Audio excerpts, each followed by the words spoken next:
O que é que farias aos 18 anos com 20 mil euros? Qual é o grande objetivo dos sauditas com os petrofutebolistas? E será a dívida pública a grande reforma estrutural que está em curso? O mistério das finanças. O que é que farias com 20 mil euros aos 18 anos? Esta pergunta veio a propósito de uma proposta eleitoral em Espanha, de Yolanda Díaz, do movimento Assumar. Ela é candidata a ser a primeira presidenta mulher do governo espanhol nas eleições legislativas e fez esta proposta, que é uma proposta que é gradual, entre os 18 e os 23 anos, 20 mil euros, segundo as suas contas, custa cerca de 9 mil milhões de euros, que é menos de 1%, é quase 1% do PIB espanhol, e seria financiado como? Com impostos cobrados aos mais ricos, que é uma coisa que dá mais ou menos para tudo, tem dado mais ou menos para tudo, e depois na prática dá mais ou menos para nada. É uma proposta que, claro, que fez muitos títulos, muitas manchetes. Aliás, o objetivo será esse, é nesse sentido que ela é uma proposta eleitoral. Uma proposta bandeira. É uma proposta bandeira e conseguiu. E a Yolanda Díaz é de esquerda, é ministra do Trabalho, e está ligada à Unidas Podemos, e esta proposta na verdade não é totalmente nova, nem sequer em Espanha, mas não é totalmente nova. Aliás, o ECO publicou um artigo que faz um bom enquadramento sobre isto. É uma proposta que está na família do rendimento básico incondicional, em que também há países que já estão a fazer alguns testes piloto. E neste caso, no caso dos mais jovens, há já estudos em think tanks alemães exatamente no mesmo sentido, e é uma proposta que na prática já é conhecida como a herança universal. Ela tem um grande defensor, que é o economista Thomas Piketty. A proposta de Piketty, que já tem alguns anos, é um bocadinho diferente, mas basicamente assenta nisto, é tributar não só as fortunas maiores, mas sobretudo o imposto das heranças, para fazer uma redistribuição quase geracional, isto é, para que os filhos dos ricos não fiquem automaticamente ricos só por serem filhos de quem são, e na prática conseguir fazer uma redistribuição de parte disso, que depois seria entregue através da tal herança universal aos mais jovens. No caso de Piketty, a proposta era de redistribuir 120 mil euros aos 25 anos. E o objetivo é fazer essa redistribuição, mas também criar um espírito, um financiamento, se quisermos, para poder fundar empresas, para poder lançar ideias de negócios. E isto que tem por trás, independentemente de ser mais ou menos eleitoralista e mais ou menos criticável e mais ou menos defensável, já agora, isto em Portugal quanto é que custaria? Este ano 2023, vão fazer 18 anos em Portugal cerca de 110 mil pessoas. Se fossem os 20 mil euros, estaríamos a falar de 2,2 mil milhões de euros. Portanto, seria mais ou menos esse o custo anual, para uma proposta destas em Portugal, 2,2 mil milhões de euros, o que é também um bocadinho menos do que 1% do PIB, 0,8%, não fiz a conta, mas deve dar mais ou menos 0,8%. O que isto tem por detrás, que me parece, é como é que se combate aquilo que hoje é um problema grave, que é não apenas um imobilismo social, mas uma grande dificuldade das gerações mais novas de fazer o mesmo tipo de percurso que os seus pais fizeram, ou os seus avós fizeram. É aquela frase que esta é a primeira geração que vai viver pior do que os seus pais, isso não é apenas em Portugal, e que parte sobretudo deste tal imobilismo, ou seja, há uma grande concentração de riqueza, isto não é apenas na Europa, aliás nem sequer é essencialmente na Europa, mas há uma grande concentração de riqueza e de fortunas num número relativamente pequeno de pessoas. Essas fortunas são muito difíceis de tributar porque encontram facilmente formas de distribuir o seu rendimento por paraísos fiscais ou por plataformas eficientes, para pagar menos impostos, e pelo contrário os jovens têm baixos rendimentos, o desemprego jovem é mais alto, por exemplo em Espanha, por exemplo em Portugal e não só. Chega aos 20%. Portanto, em Portugal nós estamos em pleno emprego. Exatamente. E nos jovens não. Temos uma taxa de desemprego muito baixa, enfim, agora anda à volta dos 7%.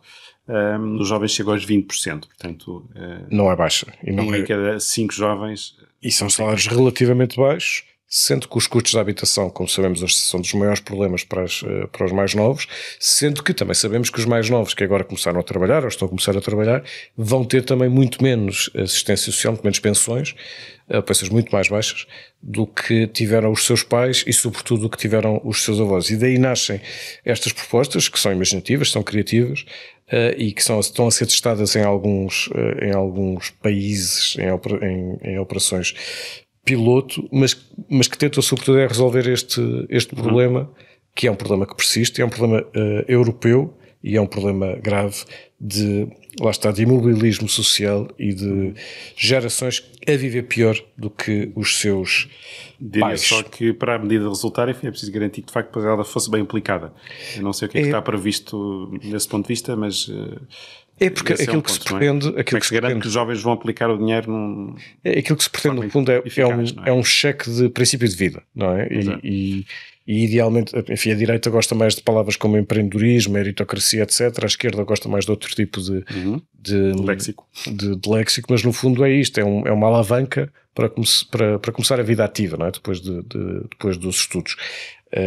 Já houve uma experiência, mas era muito diferente no Reino Unido, de cheques para recém-nascidos. Eram cheques de 250 libras e a ideia era começar a formar um pecúlio para que quando esse bebé chegasse à idade maior já tivesse uma poupança acumulada que lhe permitisse avançar. A ideia caiu, isto arrancou agora não lembro do ano, mas ainda teve alguns anos em vigor e depois caiu com a austeridade e não teve grandes efeitos, portanto não foi uma medida que tivesse resultado. O Ministério, no entanto, acaba mesmo por ser como é que se resolve este imobilismo social, que é um imobilismo económico antes de mais, mas é essencialmente social. Não fica zeros sobre as soluções de crédito habitação Milênio. Saiba mais em mileniobcp.pt, na app ou numa sucursal. Crédito sujeito à aprovação. Milênio, aqui consigo. Olá, seja bem-vindo a este episódio do Mistério das Finanças, o podcast semanal do ECO. Eu sou o Pedro Santos Guerreiro e, como aconteceu também na semana passada, hoje está comigo o André Veríssimo, jornalista, redator principal do ECO, que também traz os seus mistérios. Olá, André. Olá a todos. Olá, Pedro. Então, qual é o teu primeiro mistério de hoje? Então, qual é que é a estratégia saudita com os petrofutebolistas? Bem, há alguns anos que a Arábia Saudita vem a recrutar jogadores na Europa, sobretudo em fim de carreira, mas este ano claramente subiu a parada. Primeiro com a contratação de Cristiano Ronaldo pelo Al Nassr em janeiro, a troco de uma soma de 200 milhões de euros, e que de alguma forma serviu para abrir a porta para o que veio a seguir já agora nesta época de transferências. Vimos o atual bola de ouro Karim Benzema a assinar pelo Al Ittihad, 400 milhões de dólares, portanto uma soma ainda mais astronómica.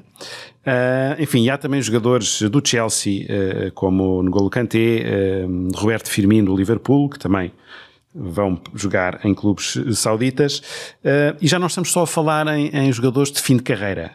Por exemplo, o português Ruben Neves, de 26 anos, vai para o Al Hilal, que pagou 55 milhões ao Wolverhampton pelo passe. Já agora, Ruben Neves vai jogar às ordens de Jorge Jesus, porque esta ofensiva inclui também treinadores e treinadores portugueses. Enfim, o único prémio que os sauditas não conseguiram foi Lionel Messi, que foi para Miami, mas convém lembrar que Messi faz parte da campanha saudita para organizar o Mundial de Futebol em 2030, em conjunto com o Egito e a Grécia. Portanto, não vai jogar na Arábia Saudita, mas joga por fora na candidatura ao Mundial. E, portanto, mas porquê que a Arábia Saudita está a investir tantos milhões no futebol? Bem, eu diria que, em primeiro lugar, porque pode. Nos últimos anos, o preço do petróleo esteve elevado e isso ajudou a rechear ainda mais os cofres do Estado saudita. Porque o custo de produção de petróleo na Arábia é particularmente baixo, não é? As margens são muito elevadas. As margens são muito elevadas. Exatamente. E outro dado interessante é que no início de junho, o Public Investment Fund, que é o Fundo Soberano da Arábia Saudita, que gera uma soma de 650 mil milhões de dólares, portanto, vinda essencialmente do petróleo, anunciou que vai adquirir 75% do capital dos 4 principais clubes sauditas. Ou seja, estamos aqui perante não uma estratégia privada de alguns clubes, mas claramente uma estratégia centralizada do Estado em fazer esta aposta na sua liga de futebol, e com este fundo soberano por trás, na prática dá-lhe quase poder ilimitado de fogo. Agora, porquê esta estratégia? Aqui a ideia é sobretudo melhorar e elevar a imagem da Arábia Saudita a nível internacional. A Arábia Saudita sabe que a transição energética acabará por levar a um declínio da indústria petrolífera e já há alguns anos que criou um vasto plano de transformação e diversificação, chamado Visão 2030, que é liderado pelo príncipe herdeiro Mohammed bin Salman, que é considerado o líder de facto do país. E de facto tem havido este impulso dado ao futebol justamente para criar esta imagem internacional diferente que ajude a atrair investimento, que ajude a atrair turismo. Para quê? Para desviar as atenções daquilo que são as violações dos direitos humanos graves que continuam a acontecer na Arábia Saudita. Foi como já aconteceu com o Qatar, não é? Quando foi a organização do Mundial, tudo aquilo quando se olhava para o projeto, tudo aquilo é espampanantemente caprichoso, quer dizer, construir estádios no meio do deserto, etc. Sim, faraónico, e pareceu de facto uma manobra, sobretudo uma manobra cara, mas que eles podem pagar, sobretudo de relações públicas. No caso da Arábia Saudita, a causa e a consequência, portanto, há aquela visão preconceituosa que eles estão a fazer isto porque já não sabem quando fazer o dinheiro, não é? Já fizeram cidades no deserto, já têm torneiras de ouro, então agora querem se divertir e ver futebol de qualidade. Mas eu inclino mais para a tua visão, que isto é sobretudo uma operação de tentativa de legitimação de um regime violento, um regime opressor, de uma ditadura, porque o futebol é uma espécie de língua franca, e é uma língua franca porque em todo o lado é sobretudo emocional, mais do que racional, e parece que se sobrepõe até a tudo, incluindo às vezes até às leis. Portanto, agora, além dessas causas, depois há consequências. Está a mudar completamente o negócio, porque antes os jogadores, lá está, iam reformar-se. Alguns jogadores reformavam-se, por exemplo, nos Estados Unidos, como está a fazer o Messi. Portanto, não são campeonatos competitivos, portanto, são reformas de jogos quase de exibição, não é tanto pela competição, mas pela exibição. Aqui é diferente, aqui é para o campeonato fraquíssimo, que vai ser naturalmente cada vez menos fraco. Exato. Há quem diga que o objetivo é chegar a uma espécie de Premier League e fazê-lo em alguns anos e não em décadas, como... Enfim, eu acho que será muito difícil algum dia o campeonato da Arábia Saudita chegar a um nível desses. Agora, a verdade de facto é que isto já está a mexer muito com o mercado europeu do futebol e a gerar descontentamento. Não dá para competir. Porque, exatamente. O caso do Rubem Neves, por exemplo, é muito parecido, porque o Rubem Neves tem 26 anos, tem uma carreira ainda pela frente, e é um grande jogador, tem uma carreira pela frente ainda de grande evolução, que provavelmente, eu acho que não estou errado, mas provavelmente vai arrefecer, não é? Na Arábia Saudita. Portanto, ele prescinde de uma versão de carreira. Vamos ver, não é? Mas é um paradigma que de facto está a mudar. E isso obviamente está a inflacionar os valores dos salários e das transferências, e isso cria aqui alguma apreensão dos clubes europeus, não é? Porque passam a ter... Não dá para competir, não é? Exato, um concorrente de peso, e é engraçado porque a UEFA criou o fair play financeiro justamente por causa das ofensivas dos milionários russos e do Médio Oriente nos clubes de futebol, não é? E dos seus bolsos muito fundos. Pronto, agora vê-se com um rival que não tem que obedecer essas regras. Olha, eu trago outro mistério que também tem a ver com outro lado, tem a ver com dívidas. E a minha pergunta, o meu mistério é se não será a dívida pública a grande reforma deste governo. Isto parece um elogio, mas não é. Ou melhor, a contrapartida não é um elogio. O que me parece, eu tenho dito isto aqui algumas vezes, é que o governo PS, ou os governos PS, não é? Se juntarmos desde 2015 até agora, e agora há uma maioria absoluta, é um governo que não quer reformar e que não sabe reformar. Não quer dizer que tenha sido um governo que não fez nada, mas aquilo que produziu mais impacto, coisas como os passes gratuitos para os mais novos ou a descida dos passos, por exemplo, não é propriamente uma reforma estrutural, é basicamente dinheiro e compensações sociais, mas tem um impacto na vida de muita gente, como as creches gratuitas também terão quando estiverem aplicadas, porque neste momento ainda abrangem um número relativamente pequeno.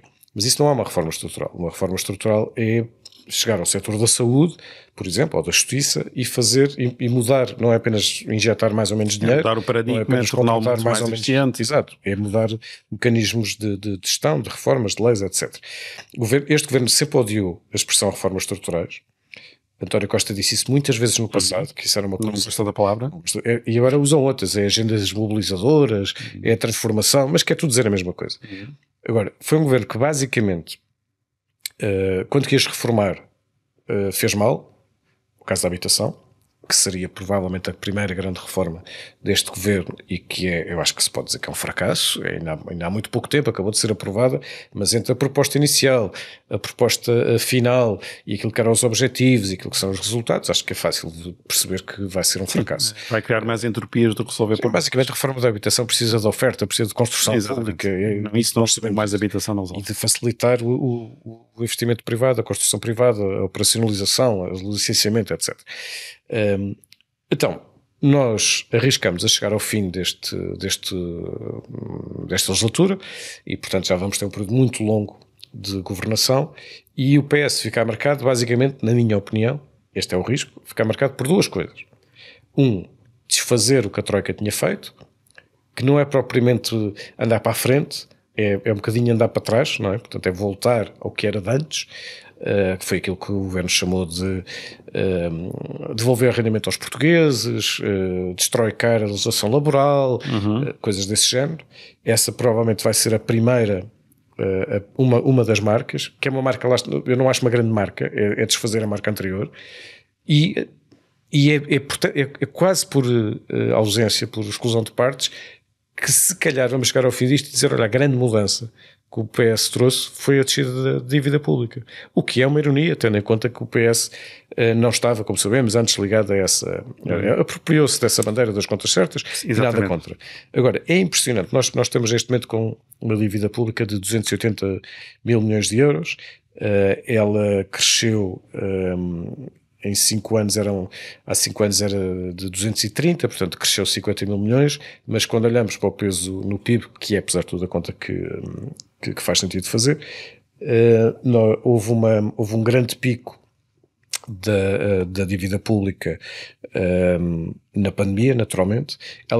Ela antes da pandemia, portanto, em 2019 estava em 116% do PIB e naquele ano, 2020, subiu quase 20 pontos percentuais. Portanto, escalou para 135. E 2 anos depois está onde estava antes.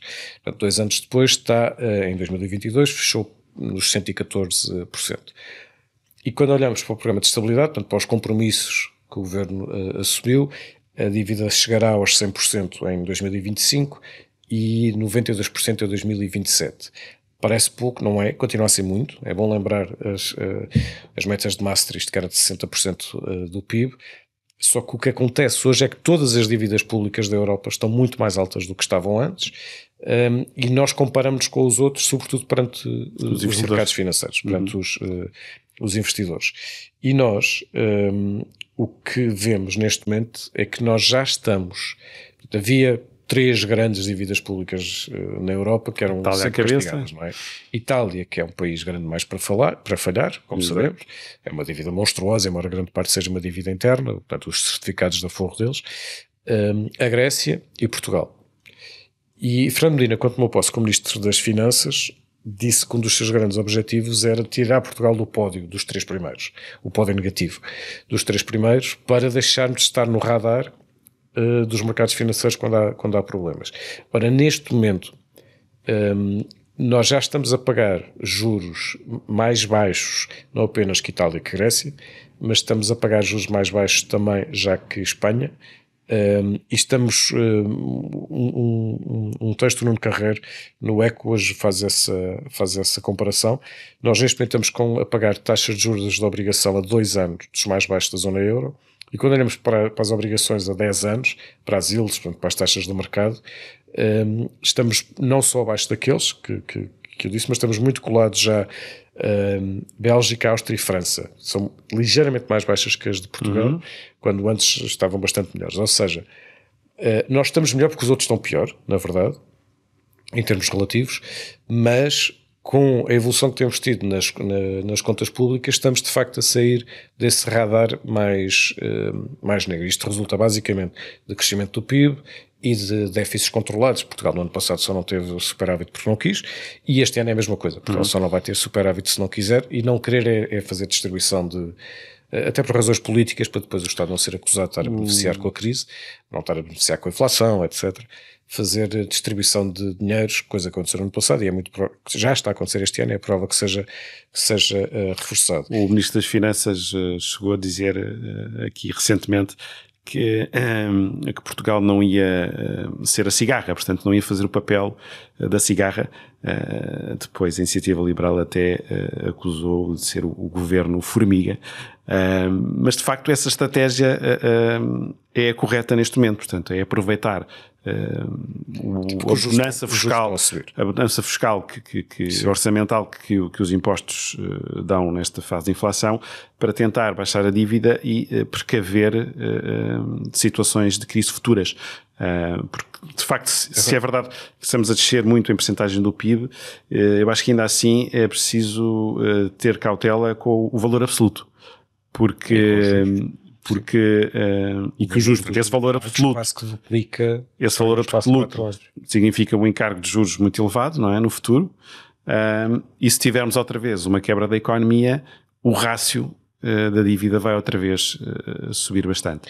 Eu acho que só falta dar esse passo. E se calhar até ao final da legislatura vamos ver e constar essa herança de que o PS não só reduziu a dívida em percentagem do PIB, como começou a reduzir o valor nominal da dívida. É porque há um problema associado, eu acho que aqui nem é há 3 problemas, se quisermos, para fechar isto, para fechar este mistério. Um é os juros estão a subir. Nós neste momento já estamos com taxas na casa dos 3%, Portugal, e portanto a fatura com juros, mesmo havendo uma descida da percentagem do PIB, a fatura com juros está a subir. Ela chegou a estar nos 4 a 5 mil milhões de euros, foi o mínimo histórico por ano, e ela vai passar para os 8 mil milhões de euros, independentemente da descida. Portanto, como o custo está a aumentar bastante, nós vamos pagar muito mais dinheiro em juros. Segundo, isto esconde, na verdade, um problema europeu. Nós estamos receosos porque a Europa está receosa. E o BCE tem sido um bombeiro, como sabemos, há 10 anos que o BCE é que está a ser o bombeiro, mas há um enorme receio de como os mercados financeiros estão e vão reagir às dívidas públicas tão elevadas, sendo que na Europa, como agora há uma espécie de mutualização do risco, nós estamos mais próximos uns dos outros do que estaríamos em condições normais, mas há um receio não digo de uma crise financeira, de dívidas soberanas como de antes, porque hoje há mecanismos, apesar de tudo, diferentes, mas claro que há receios na Europa, e no fundo o que o Fernando Medina está a dizer é isso, é quando houver problema nós não somos os primeiros. Ela implicitamente está a reconhecer que há receio desse problema. O próprio BCE já veio dizer e para trás que, mas se houver um problema nas dívidas nós também temos instrumentos para responder. Ou seja, portanto, está preocupado. Exato, está tudo preocupado. Finalmente, o governo que pode ficar na história, o que é que eles fizeram? O que é que o governo fez, o que é que o governo PS fez de 2005? E o risco é nós respondermos, desfez o que tinha sido feito antes, portanto, destroicou e baixou a dívida pública. O risco é dizermos só isto. Podemos dizer outra coisa, que é, cortou brutalmente no investimento público. Porque essa marca é o reverso da redução da dívida pública, e Portugal está a pagar muito caro a redução do investimento, nomeadamente do investimento público, está a pagar nos serviços públicos de baixa qualidade, está a pagar na baixa de produtividade. E embora o PRR seja há 3 anos que é a grande esperança, nós arriscamos a ter uma década completamente perdida, o pico foi 2011 do investimento público, a ter uma década completamente perdida no investimento público. A expectativa é que agora o PRR finalmente inventa isso, mas a fatura já estamos a pagá-la desse subinvestimento. O PRR é que vai ser, agora, esperemos que seja agora. Bom, mas vamos então às boas e às más moedas.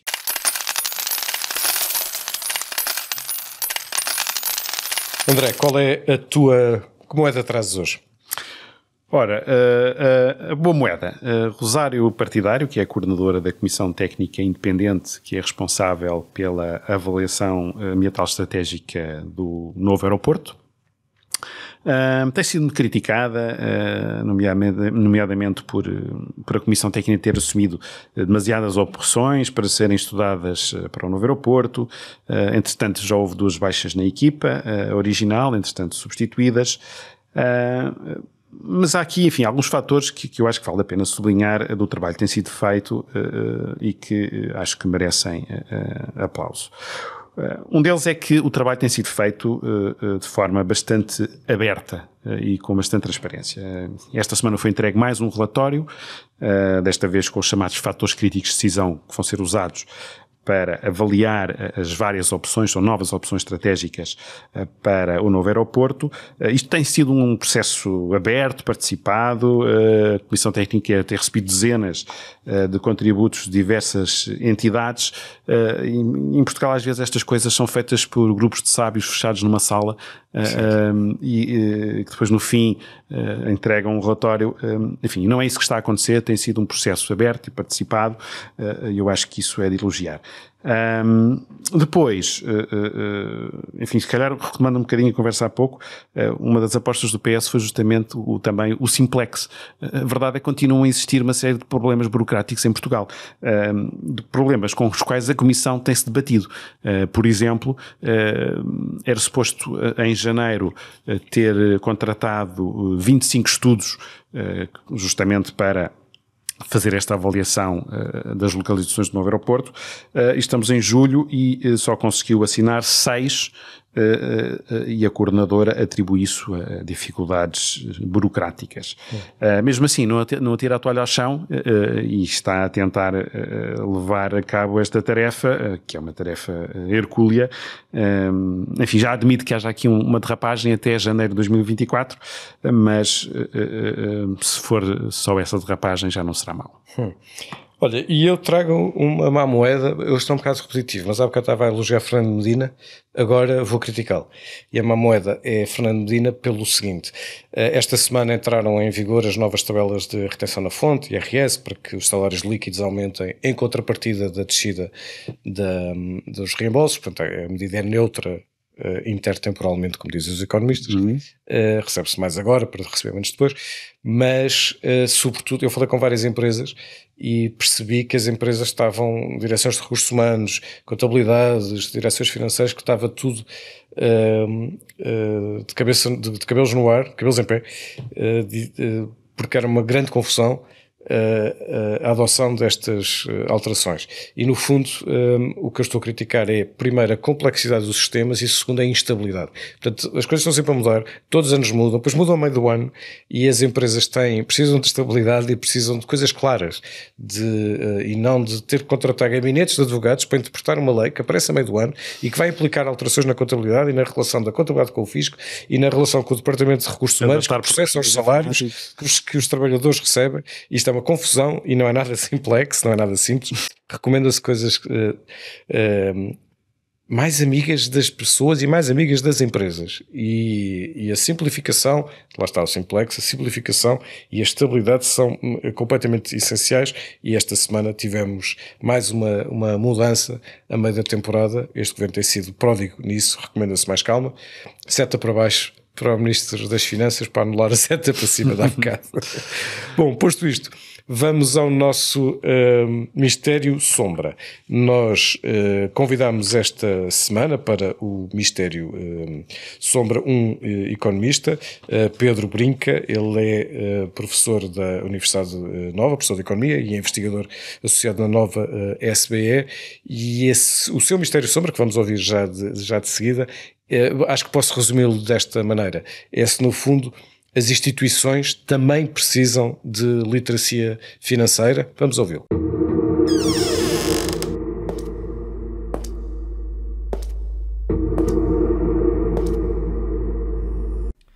A Unidade Técnica de Apoio Orçamental comparou o custo para o Estado da última série emitida de obrigações do Tesouro com o da série E dos certificados de aforro. A conclusão mostra que o custo da dívida emitida pelas obrigações do Tesouro é superior ao da série E. Uma busca na internet mostra vários títulos de notícias a fazer referência ao facto de que ficava mais barato ao Estado financiar-se por certificados de aforro, ao ponto de o ministro Medina ter de vir a público prestar declarações sobre o assunto. Mas a comparação é manifestamente infeliz. Comparar remunerações de instrumentos de dívida que podem ser resgatados em qualquer altura, como os certificados de aforro, com outros que têm maturidades obrigatórias de 10 ou mais anos, como as obrigações de tesouro, faz tanto sentido como comer sopa com garfo. Imagina o ouvinte que queria comprar uma casa, ia ao banco e lhe ofereciam 2 produtos. Num, em qualquer altura, o banco podia exigir-lhe a totalidade do dinheiro de volta. No outro, só lhe pode exigir o dinheiro daqui a 10 anos. Acha que a comparação entre os 2 produtos se esgota na taxa de juros de cada opção? Pois, mas foi isso que se passou. Outra figura parecida foi feita pelo INE, recentemente, se bem que desta vez a favor do Governo. A 14 de junho, o INE afirmou que houve, e passo a citar, um impacto sobre a variação do IPC de cerca de 0,8 pontos percentuais do IVA zero.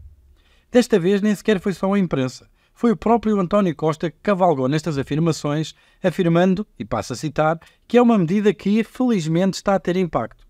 Só há um problema no meio disto tudo. É que nem o Primeiro-Ministro, nem ninguém sabe se teve impacto ou não.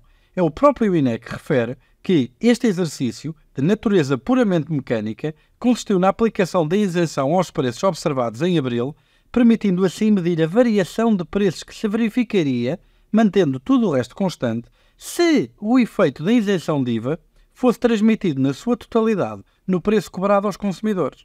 Ou seja, assumindo que teria tido efeito, o efeito teria sido este. Foi isso que o ouvinte depreendeu dos mídia ou das afirmações de António Costa?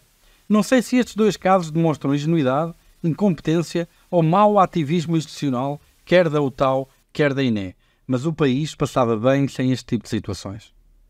Muito obrigado ao Pedro Brinca por esta sua participação e por este seu mistério, que é na prática uma crítica, André, posso dizer, ao UTAU, ao INE e aos jornalistas também, ou alguma comunicação social. Nós aqui tentamos comer sopa com colher e não com garfo, depois há a expressão de Pedro Brinca, mas é verdade que, eu concordo que sobretudo há sempre uma tentativa de manipulação da informação, sempre não, há muitas vezes uma tentativa de interpretação e às vezes de manipulação de informação. Eu creio, apesar de tudo, que a UTAU é diferente do INE. O INE tem resistido bastante ao longo das décadas de tentativas de ingerência política. A UTAU está mais sujeita, porque representa o Parlamento, está mais sujeita às forças políticas representadas no Parlamento. Mas são 2 bons exemplos sobre como se deve olhar para números, e lá está, nada como literacia financeira. Não sei se queres. Não, de facto, enfim, o tal olhou só para uma parte do problema e não para, olhou para a árvore e não para a floresta, porque eu juntava ainda um outro argumento, que é Portugal, enfim, qualquer país não pode ficar muito tempo sem contactar com os investidores, sem ir ao mercado. Portanto, a partir do momento em que tem grande parte da sua dívida em certificados de aforro ou produtos do género, vai-se distanciando cada vez mais dos mercados e isso depois acaba por ter também uma fatura. Portanto, de facto, desta vez não foi a melhor momento da UTAU. Esta semana Portugal marcou um encontro com novas emissões, com os investidores. À altura que estamos a gravar ainda não sabemos o resultado, mas houve mais uma emissão de dívida pública em mercado. E nós ficamos por aqui. André, obrigado pela tua participação nestes 2 episódios do Mistério das Finanças. Eu volto na próxima semana. O António Costa já cá estará de novo também na próxima semana. Obrigado por mais uma vez ter estado desse lado. Até para a semana. O Mistério das Finanças. Não fica zeros sobre as soluções de crédito habitação Milênio. Saiba mais em mileniobcp.pt, na app ou numa sucursal. Crédito sujeito à aprovação. Milênio, aqui consigo.